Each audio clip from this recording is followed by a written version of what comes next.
When Jaune woke, he wished he hadn't. The nausea was dizzying, even before he opened his eyes and was forced to flinch away from the bright light that burned into his retinas. Where was he? What had happened? He couldn't recall anything of the last few hours, except that it felt like he had the worst hangover known to man. Everything felt wrong, from his gums to his tongue, his fingers to his heart, which beat painfully in his chest. He tried to move his arm, to cover his eyes and hide from the light, but something sharp and strong bit into his wrist instead. He was restrained. Panic was quick to set in. Did Torchwick have him? Had he been captured? The sickness went ignored as he tried to pull his arm free, only to realize his legs were bound as well. He thrashed and tugged to no avail. The noise seemed to alert someone, for a chair scraped back and a figure moved closer. It was a black-blue blur he couldn't make out through the white light. "Calm down," it said, as hands settled on his shoulders and pushed him down. "You're in Beacon. You're not in Mountain Glen anymore." Beacon? No. That wasn't possible. The last thing he could remember was Torchwick's cruel eyes as something was injected into him. He could remember gritting his teeth together as he swore not to reveal anything. Did they think this would trick him? He wasn't an idiot. "Who are you?" he asked. "You don't recognize me? Oh dear. This could be bad." I can't see you." He shook his head, just to dismiss the idea of amnesia. "The light is too bright." "Bright? But it's only..." "Ah, I see." The figure shuffled away, and there was the sound of a curtain being drawn. It didn't cut out all the light, but did enough so for it to stop hurting. "Is that better?" the figure asked. "Your eyes might be sensitive after what you've been through, or rather your brain, which processes what you see." His brain. Jaune groaned as he felt the headache he'd not even noticed until that point. Gods. It felt like he drowned himself in alcohol. In fact, he didn't think he'd ever felt this bad, and that was saying something. "It's a little better. Everything is blurred, but I can see. I'm not blind. Give it time. In the meanwhile, you're safe in Beacon, Mr. Ark. It's me, Jaune. Can you recognize my voice?" He could, now that she mentioned it, but he had to fight the instinctive urge to relax. This could all be a trick, some trap to make him open up. Neo could change the way she looked. Emerald could make him believe he heard her speak. "Prove it's you," he said. "Tell me something only you would know." "Paranoid, are we?" The woman chuckled. "I can hardly blame you. I could mention how your little partner accosted me for paying too much attention to you in a physical exam. Or would you rather prefer me to recount exactly what positions were used in said exam?" Relief crushed down on him, followed by his shoulders as he fell back into the bed. It was her, or at least close enough to not be one of Roman's people. Now that he had a few seconds, his vision began to clear as well. It was still muddled, but he could make out brown hair and fox-like ears. "What happened?" he asked. "Why am I tied down?" "For your own safety," the doctor said. She leaned forward to pull one of his eyes open a little wider and leaned in to take a look. Still bloodshot and more diluted than normal, but it's an improvement on earlier. "I can unlock your restraints if you promise to stay in bed." I think I'd throw up if I tried to move. Jaune laughed, but moved around the bed to loosen the straps about his wrists. They were stiff and sore, and it took far more effort than he expected just to bring them into his chest and rub his skin. The faunus moved down to his feet and did the same. It was only then that he noticed he was in a pale hospital gown. There was a drip in one of his arms too. He did his best to not look at it. "How do you feel?" she asked, and sat down on the side of his bed. One of her hands touched his cheek, cool and soft, and she hummed as she checked his temperature. "Do you feel unusual in any way?" "Nauseous," dizzy. I can't really remember what happened before now. I remember the mission," he added when he saw her concerned expression. "I remember falling and being captured by Torchwick. I can remember what he did, but..." He shook his head. "The rest is hazy." "That's to be expected. You were pumped full of drugs and narcotics, many of which weren't exactly clean or well made. You're lucky to be alive, and I can only really attribute that to willpower, since it must have been a good few hours before you got any medical attention." She drew forth another injection and looked at it. He swallowed nervously. "What's that?" "Your treatment, of which you will need to make regular visits." She moved closer to him, and something within him stirred. His breath came out in sharp pants and his eyes widened. The doctor noticed and instantly withdrew it. "Calm down," she whispered. "It's fine. That was foolish of me. My apologies. I should have expected you would have an adverse reaction to that, especially after what you went through." The irrational fear continued to take hold, but he pushed it down with a momental force of will. "It's medicine," he told himself. "It's not like Roman. She wouldn't do that." He closed his eyes and took several breaths, and after a few seconds, his panic began to subside. "I'm sorry." "Don't be. It's understandable." Jaune smiled and tossed her hair back behind her. "I despise drugs myself. They destroy the mind and take away what a person truly is. Even before I became a doctor, I considered them a blight to humanity." "Funny," he said. "I'd have thought you'd be all for them. They certainly hurt enough." Drugs take away a person's ability to feel. It takes away their senses, their perception of time and place, even their ability to love. Jaune paused to send him a smile filled with a little too much myth. It also takes away their perception of pain. For a moment, he'd almost been impressed. Now, he just sighed. "Can I ask for another doctor? My one is broken." "I'm all you're getting." Jaune smiled. "But don't worry. You're running on so many painkillers it wouldn't even be worth my time. Plus, it's not much fun to delight in what was caused by another. I have no interest in making you cry out my name right now." The double meaning of that was left in the air. She picked up the needle once more and held it a few feet away from him. "This is filled with medical dust," she explained. "It's used for various purposes, but in your case, it has the helpful property of binding toxins and chemicals and then breaking them down. You've had several shots already, but it should help to remove some of the drugs still running around inside of you." He nodded and held at his arm, pointedly looking away as she injected the liquid into him. He barely felt it, likely because of the painkillers, but maybe also from the cocktail of drugs. Either way, she placed the needle aside once she was done and let go of his wrist. "Did everyone get out okay after the mission?" he asked. "Your team was unhurt, apart from some superficial bruises and cuts. You took the worst of the damage by far."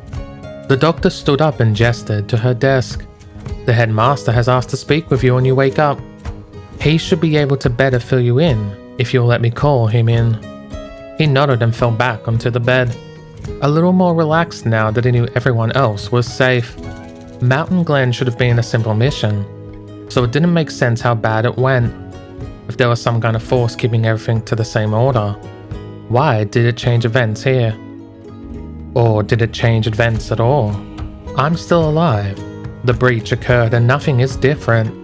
I'm injured, sure, but maybe that just doesn't matter. He closed his eyes. In the end, it really didn't matter.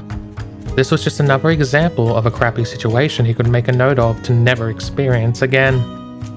It wasn't like there was anything he could do about it now. He'd been through worse. He would likely go through worse. It took Osfin a good 10 minutes to arrive. When the door opened, Jaune could see Glinda with her arms wide behind him. It looked like she was holding people off. Was that his team? Jaune rushed over to step outside and usher them aside, while Galinda slipped in beside the headmaster. Your team are quite worried about you. The headmaster smiled and lowered himself into a seat and pulled up beside Jaune's bed. Now, I believe they'll be quite frustrated with us as well. I specifically asked Miss Jaune to allow me a chance to speak with you first. It seems they are less than impressed by the idea. I did wonder why they weren't here. He mumbled. It sounded arrogant, but between Yang, Ruby, and Nora, he half expected to be tackled the moment he woke up. There have been constant sights at your bedside, I can assure you. I wanted to have a little discussion with you beforehand. I'm sure they are being updated on your situation as we speak. Do you mind if I ask you a few questions, Mr. Ark? Well, he had a pounding headache and it still felt like he was going to be sick. But there didn't seem a better time for it. Go ahead. He shrugged. Can you fill me in on what I missed? I'm sure I can indulge you. Osmond smiled. Tell me what you remember first. I will recount what you are missing. I remember being captured and taken before Torchwick. I remember him wanting to know more about us, where the team was, what we were doing. I refused to answer. He got angry. Galinda stepped forward. Her face was icy, but there was a noticeable hint of concern to her posture. Jaune spoke of wounds that indicated physical beatings. Mishni as well. I know it might be painful, but do you remember if I was interrogated? He asked. Yeah. Roman lost his patience with me and got a little physical. I wouldn't call it torture. There were no tacks and thumb screws. Jaune chuckled. It was more like he thought I was some answer dispensing toy you needed to beat with a stick. That fiend. Galinda snarled. If he... Galinda? Osmond silenced her with a stern look, and then turned back to Jaune. You refused to answer, Mr. Ark. I hope you realize there was no real information you could have given that would have led to your friends being in peril. While I appreciate and even admire your courage, I ask you not to put yourself through that again. The irony hearing that from Osmond, a man who'd done the same to him before, was almost enough to make him laugh. Maybe I'm stupid, Jaune allowed, if only because explaining otherwise would have been too hard. Either way, he decided he had another way to get answers out of me. Jaune bit his lip. Drugged you. Osmond finished. He patted Jaune's arm in a sympathetic manner. Mishni made us aware. Do you remember anything after that? Jaune racked his mind, but all he got was a distant pulse of pain and a sense of bitter disappointment.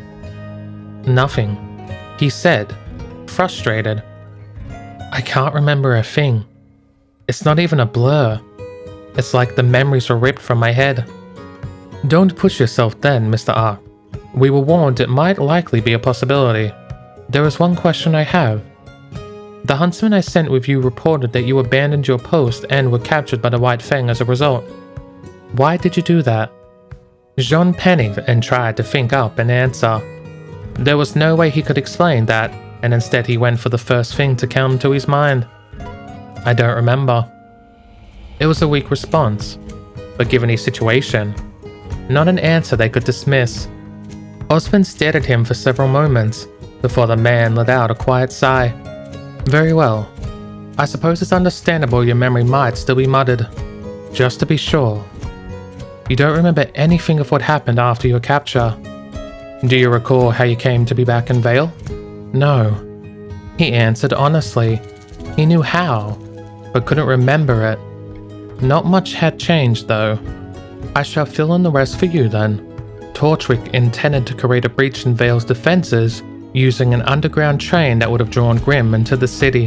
Your teammate, Miss Belladonna, was able to find evidence of this when she infiltrated their camp in an effort to rescue you. She did what?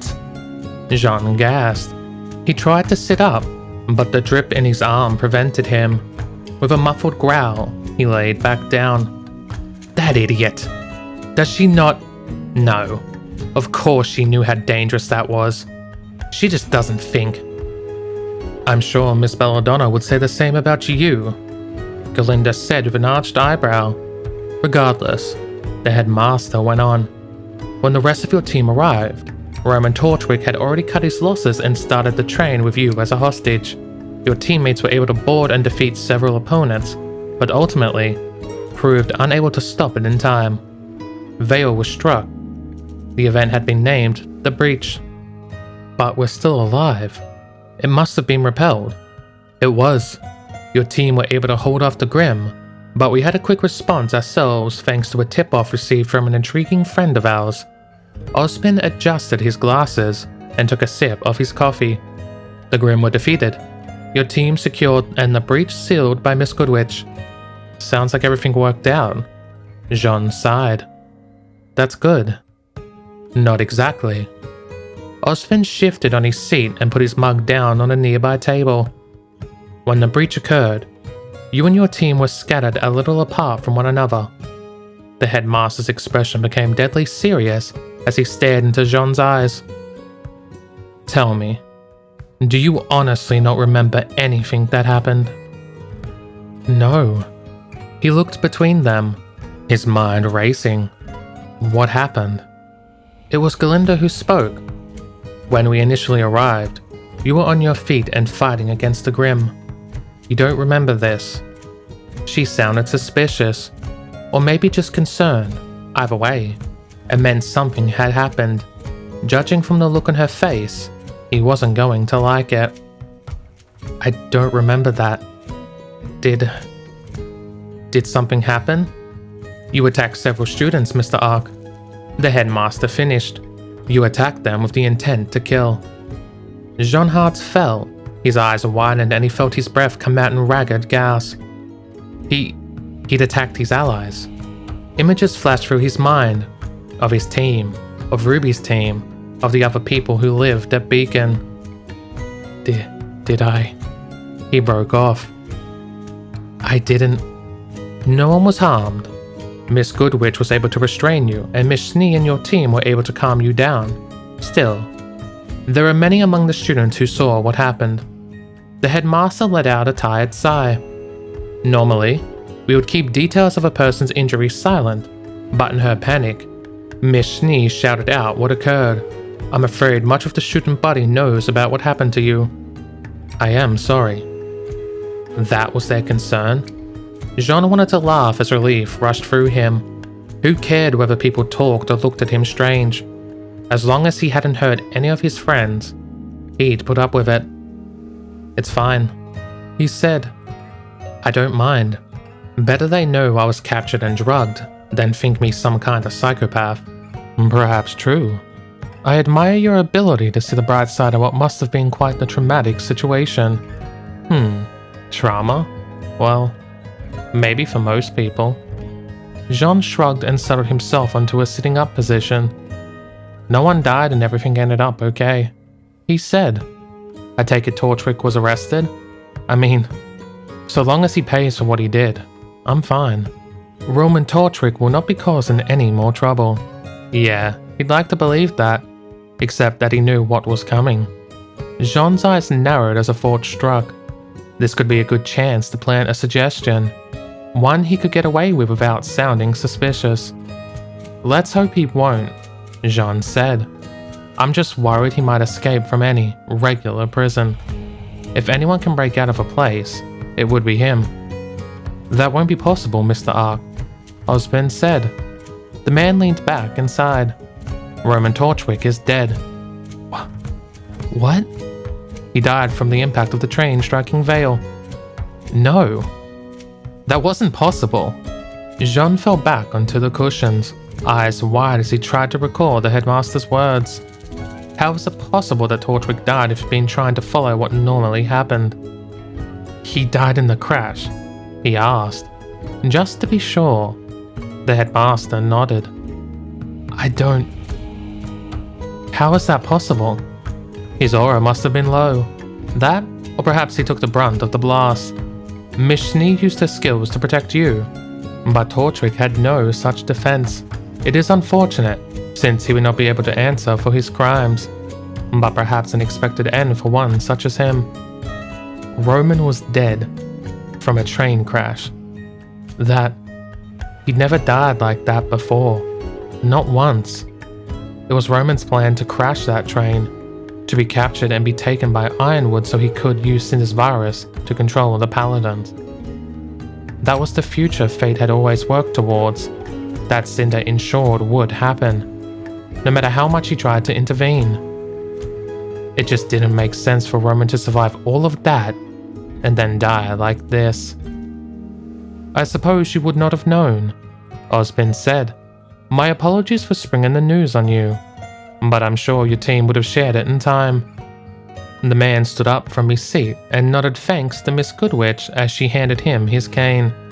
I would like to thank you for your cooperation, Mr. Ark, and for protecting your team. Rest assured, we shall do our best to aid you through this troubling time. You have more sessions with Dr. Oblek, Miss Goodwitch said. What? Why? For withdrawal and recovery this time. The stern woman nodded at him. I do not believe for a second you would willingly succumb to the addiction, but after what you went through, some counseling is not just suggested, it is mandatory. Jaune wanted to argue, but couldn't bring up the energy. He was still too shocked about Roman, and nodded dumbly to whatever the teacher said. Withdrawal. Oh boy. That was something he hadn't considered either. Could you get withdrawal from a first time with drugs? Probably so. And that wasn't something he had any experience in. Mentally, he was old and determined enough to not give in. But his body was still that of a 17-year-old. The coming weeks were probably going to suck.